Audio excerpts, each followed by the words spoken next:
সবসময় রুটি পরোটা খেতে কার ভালো লাগে? মাঝে মধ্যে এই স্টাইলে ডিম পুরি বানিয়ে দেখতে পারে, খেতে কিন্তু ফাটাফাটি লাগবে। একটি মিক্সিং বলে নিয়ে নিব 1.5 কাপ আটা, পরিমাণ মতো লবণ, 2 চামচ সাদা তেল, সব কিছু ভালো করে মিশিয়ে নিব।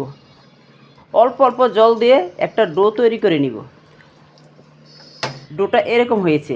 10 মিনিট ঢেকে ডোটা রেখে দিব। একটা পুর বানিয়ে নিব। 2টা সিদ্ধ আলু, একটা ডিম নিয়েছি। আলুটা গ্রেটারের সাহায্যে গ্রেট করে নিব, আর সিদ্ধ ডিমটা চাকু দিয়ে ছোট ছোট টুকরো করে নিব।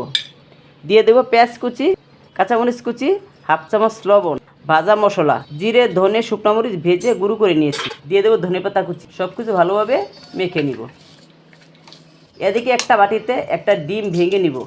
দিয়ে দিব মিট মশলা, সামান্য লবণ ও ধনেপাতা কুচি। সব কিছু ভালো করে ফেটিয়ে নিব। ময়দার ডোটা রেস্টে 10 মিনিট রেখেছি। আবার কিছুক্ষণ ডোটা মেখে নিব এবং ছোট ছোট লেচি কেটে নিয়েছি। পিড়িতে সামান্য ময়দা ছড়িয়ে একটা লেচি নিয়ে ছোট করে রুটি বেলে নিব।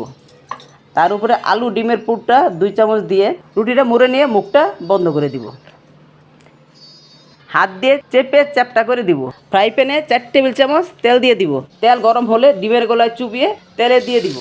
চুলার আঁচ মাঝারিতে রেখে উল্টে পাল্টে লালচে করে ভেজে নিব। সকাল সন্ধ্যায় ডিম পুরি খেতে দারুণ লাগে।